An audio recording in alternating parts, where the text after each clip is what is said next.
사람은 일생 동안 수많은 만남을 통해 살아갑니다. 그 중에는 참 좋은 만남이 있죠. 행복해지는 만남들이 있습니다. 만나고 만나도 또 만나고 싶은, 꼭 지속하고 싶은 만남도 있습니다. 그런데 모든 만남이 이렇게 다 좋으면 정말 좋겠지만 그렇지 못합니다. 만나면 기분 나쁜 만남이 있습니다. 오히려 만나지 않았으면 더 좋았을 걸 하고 생각하는 만남도 있습니다. 참 다양하고 복잡 미묘한 만남의 모습들로 우리는 우리의 인생을 살아갑니다. 정채봉 시인의 만남이라는 시가 이를 잘 표현하고 있어서 여러분들과 함께 나눕니다. 가장 잘못된 만남은 생선과 같은 만남입니다. 만날수록 비린내가 묻어 나오니까요. 가장 조심해야 할 만남은 꽃송이 같은 만남입니다. 피어 있을 때 환호하다가 시들면 버리니까요. 가장 비겁한 비참한 만남은 건전지와 같은 만남입니다. 힘이 있을 때는 간수하고 힘이 닳아 옅어질 때는 던져버리니까요. 가장 시간이 아까운 만남은 지우개 같은 만남입니다. 금방 만남이 순식간에 지워져 버리니까요. 가장 아름다운 만남은 손수건과 같은 만남입니다. 힘이 들 때는 땀을 닦아주고 슬플 때는 눈물을 닦아주니까요. 오늘 우리는 하나님과의 만남을 위해서 이 자리를 찾습니다. 그리고 그 어떤 것과도 비교할 수 없는 하나님의 은혜를 만나기를 소망하죠. 나의 땀을 닦아주시고 나의 눈물을 닦아주시는 손수건보다 더 귀한 하나님과의 아름다운 만남을 소망하고 기대하면서 우리는 여기 예배자로 이 자리를 찾았습니다. 그리고 하나님께서 그렇게 사랑하는 주의 자녀를 만나 주신다고 분명히 약속하셨기 때문입니다. 그런데 정말 교회는 하나님만 계시는 것이 아닙니다. 원하던 원하지 않던 하나님, 나처럼 하나님을 만나고 싶은 사람들을 만나는 곳이 또한 교회입니다. 어떤 이들은 이 교회에서 이 세상 어느 것과도 비교할 수 없는 하나님을 만나는 축복과 함께 너무나도 소중한 만남을 교회에서 가질 수 있는 축복이 있습니다. 세상 그 어디에서도 만날 수 없었던 따뜻한 사람들, 사랑이 넘치는 사람들을 교회에서 만납니다. 분명히 피 한 방울도 섞이지 않았는데 마치 잃어버렸던 내 형제와 자매를 만나는 것처럼 내 마음을 잘 아는 사람, 허심탄회하게 내 마음을 내어놓고 공유하고 소통할 수 있는 사람을 교회에서 만나는 축복을 누리기도 합니다. 어떤 면에서는 상처받았던 내 유아, 영아 시절, 청소년기 시절, 내가 나를 낳아준 생부와 생모보다 훨씬 더 아버지 같고 어머니 같은 어르신들, 그러한 분들을 교회에서 만나기도 합니다. 특별히 여기 미국 땅에 살아가는 한국인, 이민자로 살아가는 우리들은 이 교회에서 정말로 귀한 만남을 갖습니다. 힘들고 어려울 때 아무것도 모르는 미국 땅에서 큰 힘이 되어주고 의지되어 우리에게 정말로 많은 도움을 주시는 분들을 교회에서 만나는 축복을 갖기도 합니다. 마치 사막의 오아시스 같은 분들을 만나는 것이죠. 이런 영육 간에 하나님을 만나고 그리고 좋은 사람을 만나는 그런 만남의 축복을 갖는 사람은 신앙생활이 행복한 신앙생활이 됩니다. 자기도 모르는 사이에 신앙이 점점 자라나게 되고 내가 조금이라도 신앙이 흔들릴 때가 되면 누군가가 손을 붙잡아주고 의지가 되어주고 일으켜 세워주는 그런 만남들이 바로 교회에서 일어나기 때문이죠. 그런데 너무나도 아쉽게 이런 좋은 만남 말고 불편한 만남을 갖는 것도 교회입니다. 분명히 예배를 통해서 하나님께 은혜를 받는 정말 이루 말할 수 없는 만남을, 하나님과의 만남을 가졌는데 그 만남을 끝나고 나면 생각하기도 싫은 만남을 가질 때가 있습니다. 참 이러고 싶지 않은데 생선과 같은 만남을 가질 때가 있습니다. 어떨 때는 꽃송이와 같은 만남을 가질 때도 있습니다. 가끔은 건전지와 같은 만남을 경험할 때도 있고, 정말이지 피하고 거부하고 어떻게든 마주치지 않기를 소망하는 만남을 견뎌야 하는 시간을 보낼 때도 있습니다. 너무나 괴로워서 힘들어하는 그 이유가 다름 아닌 내가 그렇게도 소망하고 그렇게도 만나기를 원하는 하나님을 만나는 교회라는 사실이 너무 어렵게 합니다. 이렇게 되면 교회를 오는 것이 고민이 됩니다. 교회로 향하는 발걸음이 얼마나 괴롭고 힘든지 모릅니다. 주일이 다가오는 것조차 불안하고 불편합니다. 이런 마음으로 교회를 가는 게 맞나 싶을 정도로 불편하고 어렵고 괴로운 것이 사실입니다. 오늘 성경 본문에 기록되어 있는 교회가 바로 그런 교회였습니다. 사실 빌립보 교회 처음부터 그랬던 건 아닙니다. 모든 교회가 하나님께서 시작을 허락하셔야 가능한 것처럼 그 교회의 시작은 하나님의 아름다움이 가득한 만남의 교회였습니다. 그 시작은 사랑으로 가득한 교회였죠. 가난하고 굶주린 사람들을 위해서 자신의 물질을 아낌없이 나누어 주는 것이 오히려 큰 은혜가 되었던 사람들의 만남의 장이 교회였습니다. 헌신하고 희생하는 것, 누군가를 위해서 봉사하는 것이 가장 큰 기쁨이라, 가장 큰 보람이라, 정말 세상에서 느끼지 못하는 기쁨들을 누리는 곳이 교회라 고백했던 사람들이 세워갔던 교회가 바로 빌립보 교회였습니다. 바울의 선교 사역 그 누구보다도 앞장서서 도움을 줬고 이끌어갔던, 그래서 그 당시 많은 교회 중에 성숙한 교회라고 칭찬을 받았던 교회 중에 하나가 빌립보 교회입니다. 그런데 늘 그렇듯이 하나님이 역사를 하기 시작하면 악한 사탄의 영도 역사를 하게 됩니다. 분열의 영이 그 교회에 침투하게 된 것이죠. 너무나도 아름다웠던 교회 공동체는, 그리고 그 만남은 고통과 갈등으로 계속해서 번져나가는 말도 안 되는 어려움을 당하게 됩니다. 그런데 그 시발점이 시작되어지는 그 자리가 바로 교회를 가장 사랑하던 사람들의 분열의 장이었습니다.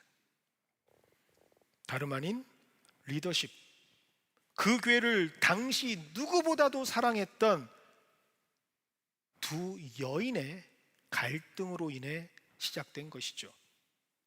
오늘 말로 따지면 우리 교회는 여자 장로님이 안 계시니까 오해가 없기를 원합니다. 두 여자 장로님께서 갈등하고 계시는 겁니다. 그 주인공이 바로 유오디아와 순두개라는 이름을 가진 여인들이었습니다. 이 두 사람, 하나님을 향해 각자 가지고 있던 사랑은 너무나 뜨거웠습니다. 너무나 열정적이었죠. 그 어디에 누구와 비교해도 뒤지지 않는, 하나님이 보시기에도 너무나 아름다운 열정과 사랑으로 교회를 섬겼던 사람들입니다. 그런데 문제는 하나님을 향해 있던 그 마음이 서로에게는 향하지 못했던 것이죠. 오히려 서로를 향해서는 마음의 벽을 만들고 서로 갈등하고 힘들어하고 괴로워하고 아프게 하는 것에 앞장섰던 사람들이 바로 교회를 섬긴다라고 했던 사람들의 모습입니다. 교회 안에 리더의 역할을 하는 두 사람이 갈등을 하게 되니 예수 그리스도의 몸된 공동체가 갈라지기 시작합니다. 유오디아의 입장을 동조하는 사람들과 순두개의 입장을 대변하는 사람들이 서로 네 편이네 내 편이네 반목하며 갈등하기 시작합니다. 열심으로 섬기며 기쁨으로 성장했던 빌립보 교회는 사라지고 분열, 분쟁, 나뉘어짐의 공동체, 하나님이 계시지 않는 인간의 공동체로 변화되어 가고 있습니다. 그리고 그 소식은 가장 빠르게 사람들의 입과 입으로 전해집니다. 칭찬받던 교회가, 리더였던 교회가 말도 안 되는 싸움터로 변했다. 그 소식은 심지어 지금 옥중에 갇힌 사도 바울에게까지 들립니다. 그래서 사도 바울은 이 상황을 극복할 수 있는 방법을 오늘 말씀에서 제시하고 계십니다. 하나님께서 사도 바울을 통해서 하나님의 복음의 말씀, 해결할 수 있는 방법을 주신 것이죠. 그것이 바로 5절의 말씀입니다. 너희 안에 이 마음을 품으라. 곧 그리스도 예수의 마음이니. 그리스도 예수의 마음을 품는 것, 그것이 바로 유일한 해결 방법임을 하나님께서는 사도 바울을 통해서 그 분열이 있는 곳에, 그 갈등이 있는 곳에, 그 아픔이 있는 곳에 선포하신 것이죠. 물론 정황적으로 보고 성경을 지엽적으로만 본다면 빌립보 교회의 현안 문제를 해결하는 방법인 실무적인 방법론이라고 볼 수 있겠지만, 사실 예수를 마음에 품는다는 것은 신앙의 모든 문제를 해결할 수 있는 너무나도 완벽한 하나님의 솔루션이 됩니다. 저는 오늘 이 말씀을 준비하면서 제가 올 여름에 겪었던 일들이 생각이 났습니다. 저희 교회의 고질적인 병 중에 하나가 있어요. 에어컨이라는 이야기를 들었습니다. 여름이면 한 번은 꼭 고장난다. 그런데 그 한 번만 고장난 겁니다. 그것을 위해서 얼마나 많은 분들이 노력하시는지 몰라요. 밤을 새워라, 자기의 시간을 희생하며 정말 노심초사하시면서 관리하고 감독하셨습니다. 그런데 그 한 번의 어려움 때문에 마음이 아파요. 그러다 보니 우리 교회에 많은 분들이 스페셜리스트를 좀 불러야겠다 싶어서 플로리다에서 한 분이 오셨습니다. 비행기를 타고 오셨죠. 함께 시설팀과 그리고 관리팀이 모여서 교회에 지금까지 해왔던 모든 내용들을 함께 나누면서 이야기를 했더니 끄떡끄떡이더니 자신이 가지고 온 디바이스 하나를 꺼내서 쿡 하고 에어컨에 꽂더니 리셋 버튼을 툭 누르니까 갑자기 꺼졌던 에어컨이 우왕 하고 돌아갑니다. 그 리셋 버튼, 그것이 바로 예수님의 마음입니다. 엉켜버렸던 프로그램, 그 리셋 버튼, 그 한 번의 눌림으로 기계는 돌아가기 시작합니다. 마찬가지죠. 교회를 다니면서 여러 가지 만남을 통해서, 사람들의 관계를 통해서 엉클어졌던 내 마음들, 괴로웠던 내 심정들, 무엇만 있다면, 예수 그리스도의 마음만 있다면 새롭게 리셋될 수 있다는 사실을 꼭 기억하시기를 바랍니다. 그래서 성도가 신앙생활하면서 경험하게 되는 불편함이나 어려운 관계를 해결할 수 있는 것은 바로 이 예수의 마음이죠. 이 예수의 마음을 품게 되면 모든 어려움은 더 이상 어려움이 아닙니다. 더 이상 예수의 마음을 품게 되면 문제는 문제가 아니죠. 왜 그럴까? 사실 알고 보면 그 모든 문제가 발생하게 된 원인, 그 시점을 주의 깊게 바라보면 그때 거의 대부분의 경우는 예수님의 마음이 없었기 때문입니다. 유디아와 순두계, 그들이 서로 갈등할 때 그들이 예수님의 마음을 가졌을까요? 아내와 남편, 자식과 부모, 갈등과 어려움이 있을 때 예수의 마음으로 시작했을까요? 서로에게 담을 쌓고 서로에게 비방하면서 서로가 정말로 오해의 오해를 계속해서 쌓아갈 때 그들의 마음속에 예수의 마음이 있었을까요? 유오디아가 맞아, 순두개가 맞다니까, 그렇게 서로를 위한다고 편이 되어줄 때 그들의 마음에 과연 예수의 마음이 있었을까요? 지금 빌립보 교회의 갈등과 반목을 하나님 앞에서 철저한 객관적인 영적인 엑스레이로 촬영을 해보면, 그때를 회상해 보면 이 모든 문제의 발달은 예수님의 마음이 없었기 때문이죠. 사실 이것은 빌립보 교회만의 문제는 아닙니다. 신앙하는 우리 모든 성도들의 문제일 수 있습니다. 예수의 마음이 사라질 때 우리는 스스로 성도, 거룩한 사람들이라고 부르기에도 부담스러운 존재들 아닙니까? 우리의 마음이 어떤 것인지 예레미야 17장 9절은 이렇게 기록하고 있습니다.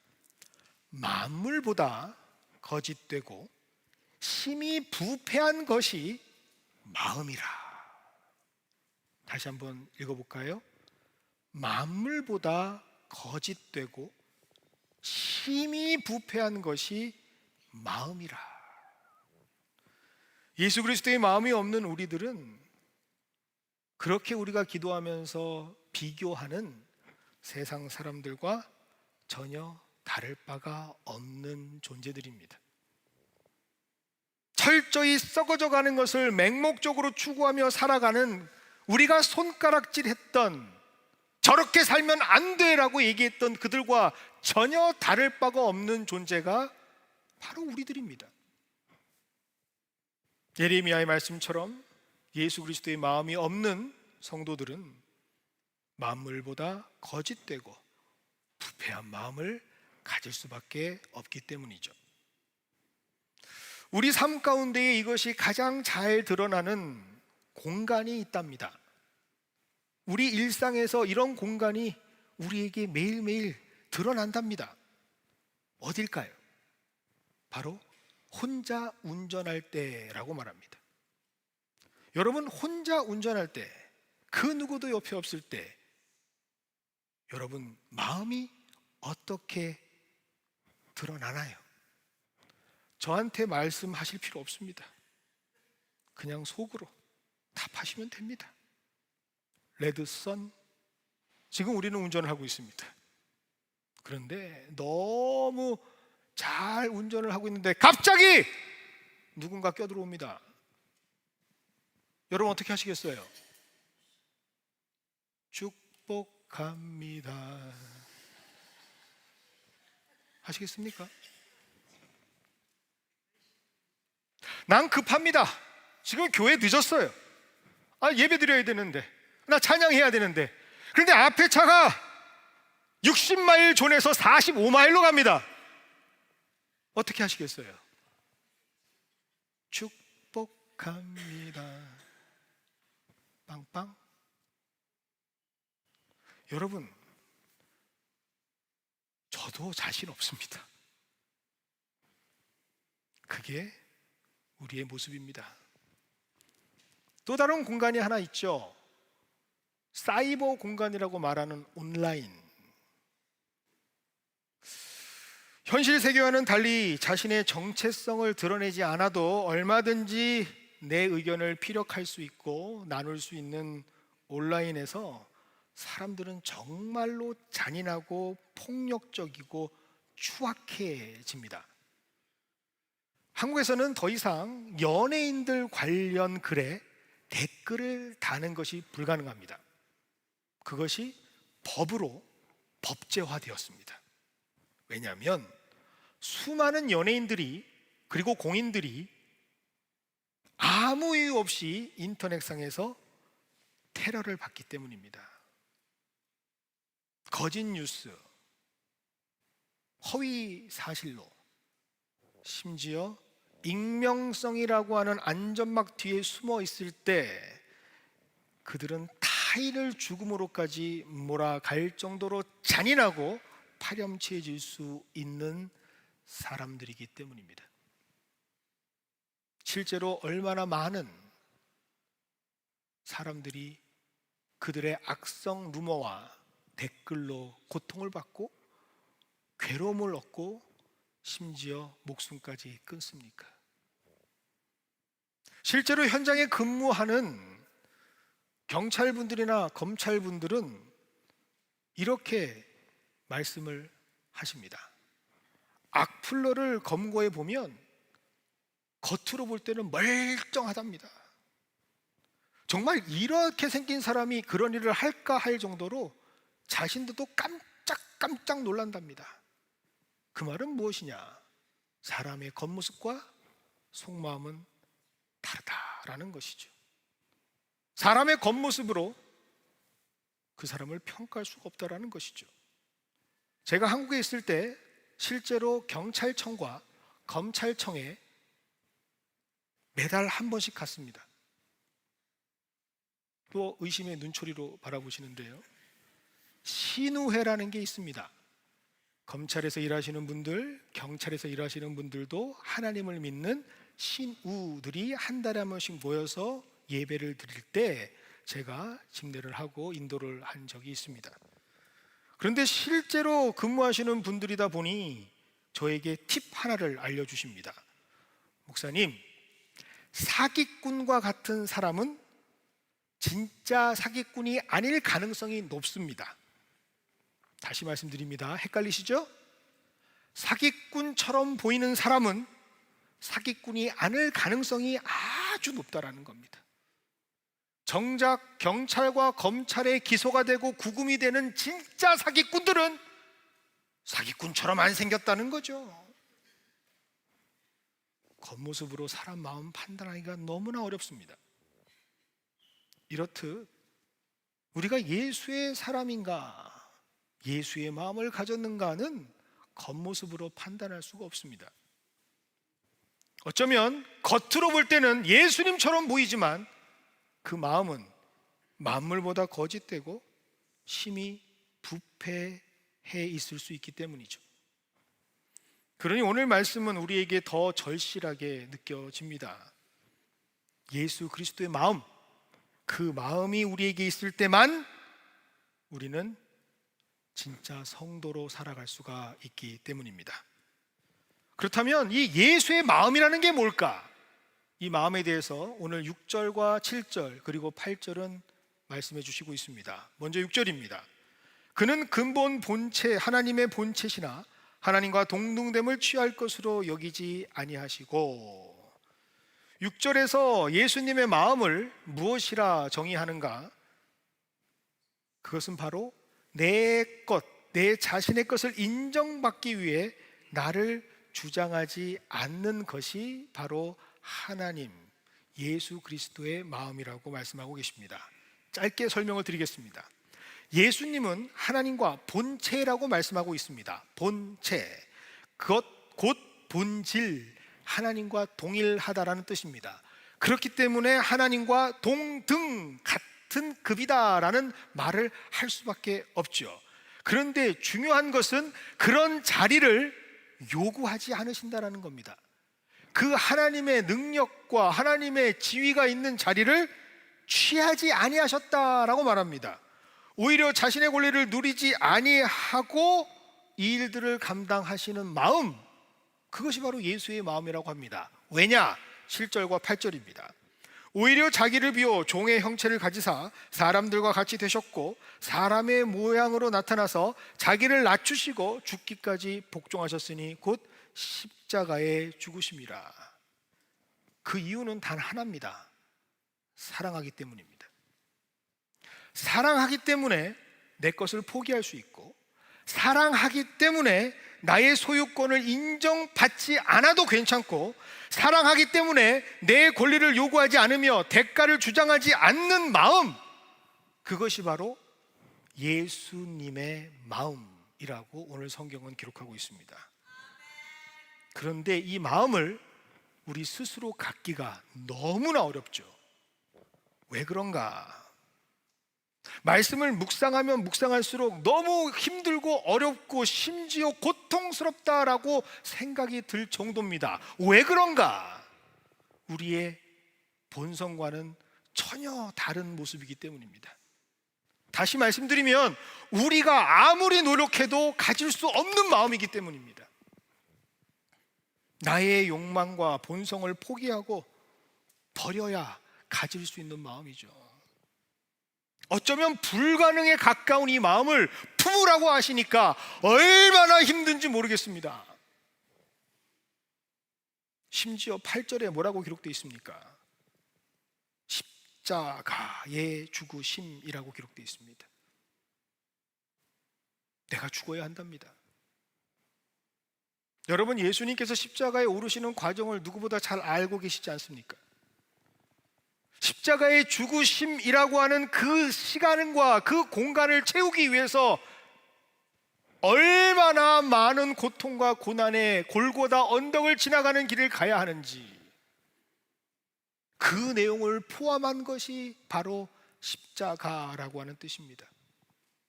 많은 기독교인들이 목걸이를 십자가 목걸이로 합니다. 그런데 그 유래는 알지 못하는 것 같습니다. 왜 십자가를 하는가?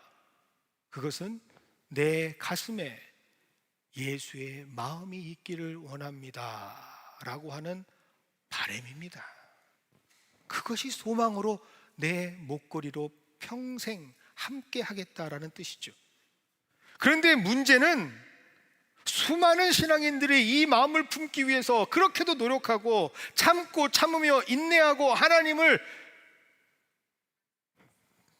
마음을 갖기를 원하지만 정말로 예상치 못한 일을 만나게 될 때, 정말 설명되지 못하는 진짜 말도 안 되는 상황을 대하게 될 때 끝까지 감당하기가 쉽지 않다라는 것이죠.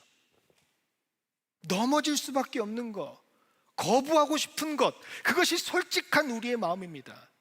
아예 그 갈등이 있는 만남 갖기도 싫고요, 그런 만남을 만들었던 원흉이라고 생각하는 사람의 얼굴을 같이 보고 싶지도 않습니다.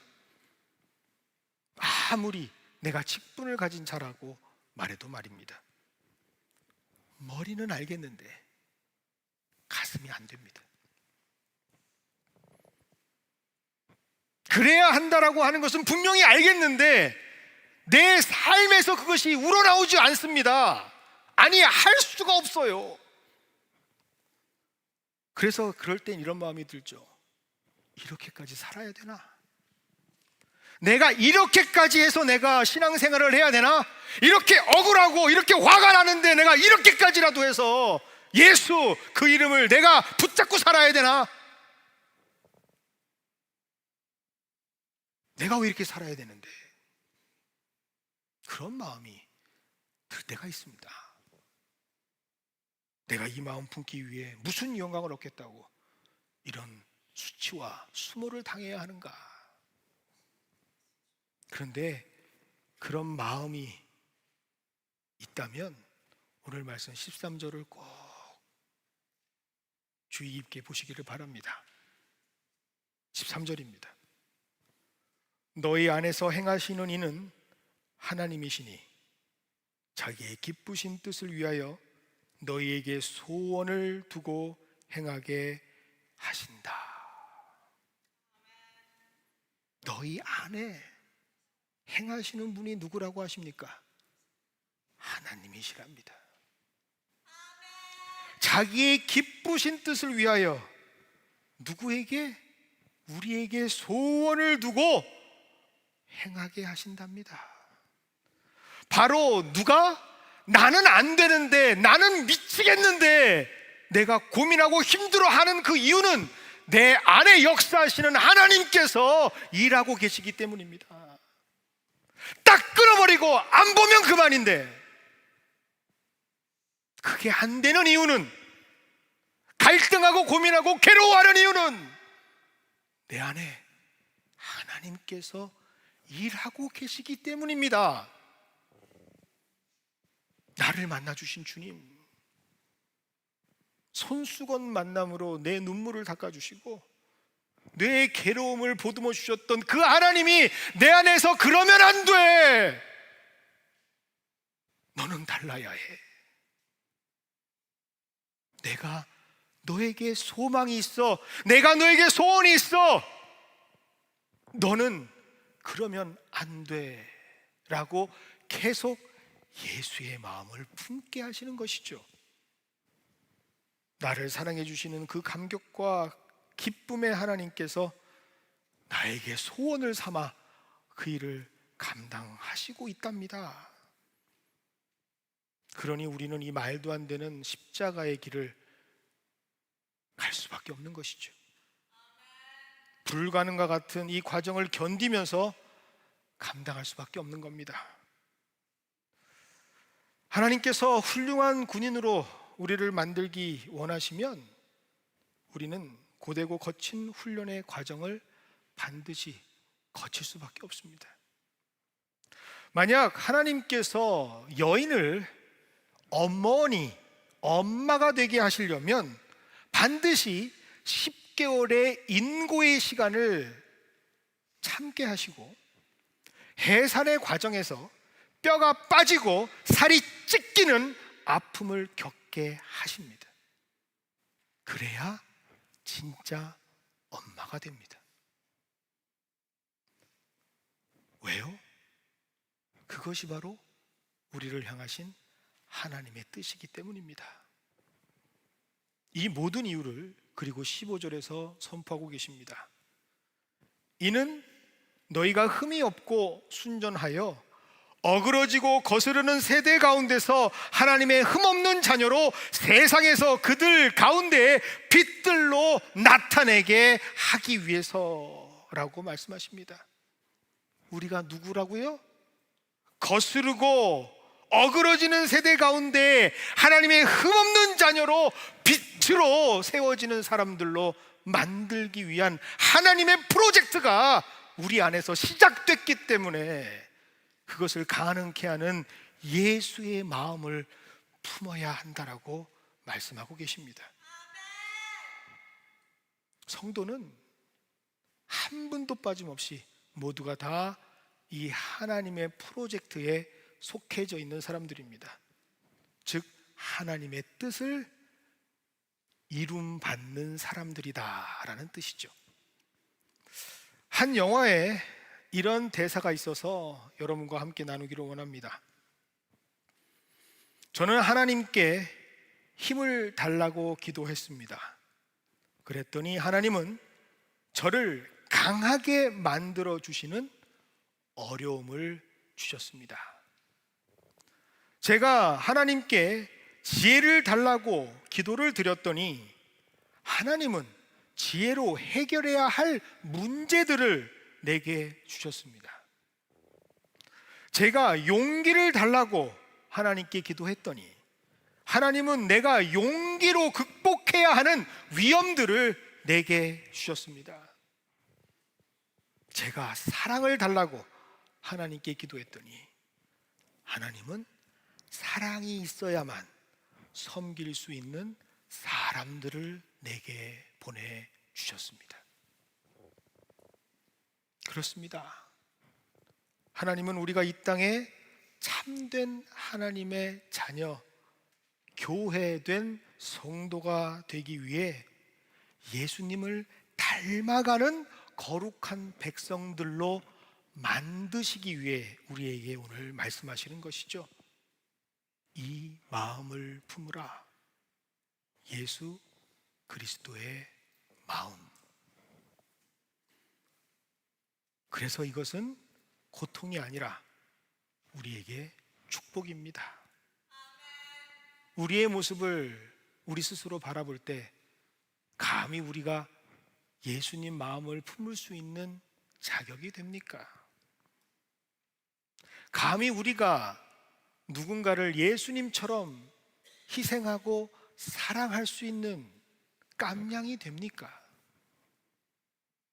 여전히 지금도 나만 바라보는 사람들 아닙니까? 그런데 그런 우리를 하나님께서는 예수 닮아가는 사람들로 만드시겠답니다. 그래서 우리에게 역사해 주시고 지금도 여러 가지 마음으로 갈등하지만 이 말씀과 함께 예수의 마음을 품을 수 있는 거룩한 성도로 살아가게 하십니다. 그리고 그것을 위해 오늘 주의 성찬을 허락해 주십니다. 우리를 위해 찢기신 그의 몸과 우리를 위해 흘리신 그의 피를 마시며 다시 잊고 있었던 예수의 마음을 회복할 수 있는 기회를 허락해 주십니다. 이 성찬으로 여러분들을 초대합니다.